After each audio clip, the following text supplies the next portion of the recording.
হরে কৃষ্ণ। দেখুন, শাস্ত্রে বলা হয়েছে যদি কোন ব্যক্তি ভগবানের সেবা পূজা নিত্য নাও করতে পারেন তবে কিন্তু যে নিয়মিত তুলসী সেবা পূজা অর্চনা করে ভগবান খুব সন্তুষ্টি হন। স্বয়ং ভগবানের সেবা পুজো করলে যতটা না ভগবান খুশি হন তার থেকেও বেশি বেশি প্রসন্ন হন তুলসী সেবা পূজা করলে। এমনকি বিষ্ণু ধর্মগ্রন্থে এও বলা হয়েছে যে যদি কোনো ব্যক্তি এক বিন্দু জল নিয়ে এবং একটি তুলসী মঞ্জুরি ভগবানের চরণে দান করতে পারে, এতে ভগবান এতটা খুশি হন বা সন্তুষ্ট হন যে সেই ব্যক্তির চরণে ভগবান নিজেকে সমর্পিত করে দেন, তার দাস হয়ে যায় ভগবান। এতটা খুশি হয় ভগবান। চিন্তা করুন, তুলসী জল মাত্র সহিত যদি কোনো ব্যক্তি একটুকু জল ভক্তি সহিত ভগবানকে অর্পিত করে, ভগবান সব থেকে বেশি খুশি হয় সেই ব্যক্তির প্রতি। সেই জন্য যে ব্যক্তি প্রত্যহ তুলসী সেবা করে সেই সংসারে সাক্ষাৎ স্বয়ং মা লক্ষ্মী ও ভগবান বিষ্ণু দুজনই প্রত্যহ সেই সংসারে বিরাজ করে। তাই এতটা গুরুত্বপূর্ণ বলা হয়েছে এই তুলসী মহারানীকে, এবং বলা হয়েছে পদ্মপাতার জলের মতো সে যদি পাপে নির্লিপ্ত থাকে, পদ্মপাতার জল ঠিক যেরকম টলমল করে তবুও পদ্মপাতাকে স্পর্শ করতে পারে না, সেই রকম পাপে যদি টলমল করে কোনো ব্যক্তির তুলসী সেবা করে তাহলে পাপও তাকে স্পর্শ করতে পারে না। ভগবানের কৃপা দৃষ্টি সবসময় ওনার পক্ষে থাকে। এবং যদি কোনো ব্যক্তি প্রতিটা একাদশীতে ব্রত পালন করে ও তুলসী সেবায় প্রদীপ দান করে ও তুলসী সেবা করে, ভগবান শ্রীকৃষ্ণ বলেছেন যে সে ব্যক্তি ভগবানের সব থেকে বেশি বেশি প্রিয় হয়। দেখুন, প্রভু শ্রীকৃষ্ণ নিজেই এই কথা পবিত্র শাস্ত্রে বলেছেন। ভগবানকে ভোগ নিবেদনের সঠিক নিয়ম বিধি মন্ত্র বাড়িতে গোপাল জগন্নাথকে ভোগ গীতায় ভগবান বলেছেন, যিনি কৃষ্ণকে নিবেদন করে খান না তিনি অবশ্যই চুরি করে খান, অর্থাৎ তিনি চোর।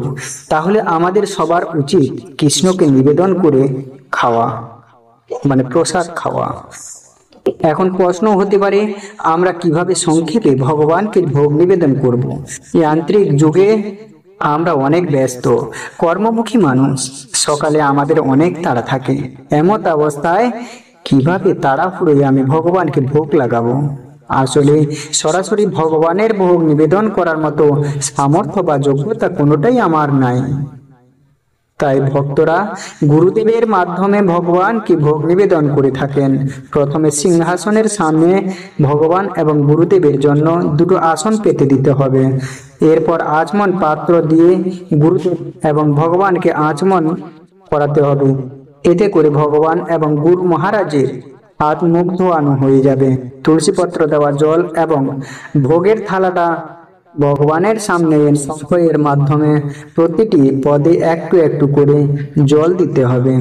এরপর কৃষ্ণ প্রণাম মন্ত্র, রাধিকা প্রণাম মন্ত্র, পঞ্চতত্ত্ব প্রণাম মন্ত্র এবং হরিনাম মহামন্ত্র উচ্চারণ করে ভোগ নিবেদন করতে হবে।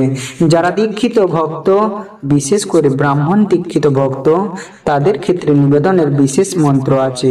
এরপর ভোগের থালা প্রথমে গুরুদেবের নিকট দিতে হবে, যথাক্রমে ভোগ ভগবানের নিকট পৌঁছে দেওয়ার জন্য। সমীকরণটি এরকম: গুরুদেব পরম গুরু, গুরু পরম্পরা ধারায় এগিয়ে গিয়ে পরিবেশে রাধারানী এবং রাধারানীর থেকে ভগবান, এভাবে নিবেদন করতে হবে। এবং গুরুদেবের নিকট ভোগ নিবেদনে নিজের অজ্ঞতা প্রকাশ করতে হবে এবং গুরুদেবকে সহযোগিতা করার জন্য অনুরোধ করতে হবে। এরপর প্রণাম পূর্বক ভোগ মন্দির থেকে বের হয়ে পর্দা অথবা দরজা লাগিয়ে একমালা জপ অথভা মহামন্ত্র কীর্তন করতে হবে। 4-5 মিনিট পরে হাতে 3 বার তালি দিয়ে অথবা ধ্বনি দিয়ে ভোগ মন্দিরে প্রবেশ করাতে হবে। ভোগ মন্দিরে প্রবেশ করে ভোগের থালা সামান্য একটু সরাতে হবে। এটার মানে ভোগের থালা ভগবানের থেকে গুরুদেবের কাছে নিবেদন করা এবং প্রণাম পূর্বক গুরু প্রণাম মন্ত্র উচ্চারণ করতে হবে। কিছুক্ষণ পরে আচমন করে ভোগ সরিয়ে আনতে হবে। এতটুকু নিয়ম তো আমরা সবাই পালন করতে পারি, তাই না? এখানে আরেকটি কথা বলে রাখি, ভগবান সবসময় 56 ভোগ গ্রহণ করেন। এখন প্রশ্ন হচ্ছে, আমরা তো সাধারণ দৈনিক 2-3 পদ দিয়ে ভগবানের ভোগ নিবেদন করি, তাহলে এই 56 পদ হয় কিভাবে? উত্তরটা হচ্ছে, আপনি যখন 2-3 পদ দিয়ে ভোগটা ভগবানের কাছে নিয়ে যাওয়ার জন্য আপনার গুরু মহারাজের কাছে দেবেন, তখন গুরু মহারাজ তার সাথে আরো কয়েকটি পদ যোগ করে দেন। এভাবে পরম্পরা ধারায় ভগবানের কাছে যখন ভোগ পৌঁছায় তখন ভোগের থালায় 56 ব্যঞ্জন থাকে। আরো একটি বিশেষ বার্তা, রাধারানী প্রতিদিন ভগবানকে নতুন নতুন আইটেম রান্না করে সেবা করান। প্রতিদিন নতুন আইটেম, পুরনো পদ রিপিট করেন না। এটা অবশ্য শুধুমাত্র রাধারানীর পক্ষেই সম্ভব। হরি বল ভক্তগণ, আমি এত সময় কিভাবে সংক্ষেপে ভগবানের ভোগ নিবেদন করা যায় সে সম্পর্কে আলোচনা করলাম, কারণ সংক্ষেপে হোক অথবা বিস্তারিত, এতে তো আমাদের কৃষ্ণ প্রসাদই হবে। কৃপাপূর্বক আপনারা সবাই প্রসাদ ভোজী হবার চেষ্টা করবেন, কারণ প্রসাদে প্রপঞ্চ জয়। হে কৃষ্ণ করুণা সিন্ধু দীনবন্ধু জগৎপতে গোপীশ গোপিকা কান্ত রাধা কান্ত নমস্তুতে। কোটি জ্ঞানীর মধ্যে হয় একজন মুক্ত, কোটি জ্ঞানীর মধ্যে হয় একজন মুক্ত, কোটি মুক্ত মধ্যে দুর্লভ এক কৃষ্ণ ভক্ত। যার হৃদয়ে ভগবান শ্রীকৃষ্ণের প্রতি আসক্তির উদয় হয়েছে, ভগবানের প্রতি যার ভক্তি অন্য, যার কার্যকলাপে কৃষ্ণ প্রেম প্রকাশ পায়, সে ভগবানের প্রিয় ভক্ত। দোষে ভরা এই কলিযুগে এই রকম কৃষ্ণ ভক্ত অতি দুর্লভ।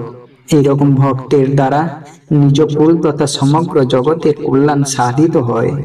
আর এই কৃষ্ণ, এই পৃথিবীতে আমরা কত পাপ করি, একবার কি ভেবে দেখেছি ভগবান আমাদের এই কর্মের জন্য নিজে ব্যথিত হন কিনা? কত লক্ষ জনে ঘুরে আমরা এই মানব জন্ম পাই শুধু মুক্তি লাভের জন্য, কিন্তু আমরা এই মানব জন্ম পেয়ে কি করি? কতটুকু আশায় জন্মায় মনে ভগবানের চরণে ঠাঁই পাওয়ার।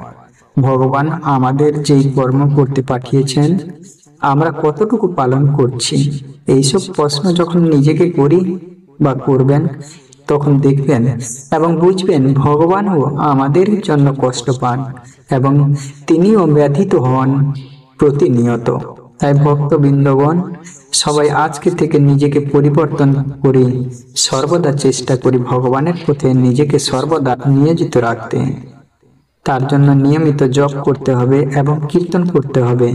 সবাই প্রেমানন্দে বলে হরে কৃষ্ণ কৃষ্ণ কৃষ্ণ হরে হরে, হরে রাম রাম হরে কৃষ্ণ। হরে হরে। আজকের এই ভিডিওটি এখানে সমাপ্তি করছি। ভগবান শ্রীকৃষ্ণের কৃপায় আপনারা সকল সুখে থাকুন, সমৃদ্ধিতে থাকুন। হরে কৃষ্ণ, হরি বল, জয় নিতাই, রাধে রাধে।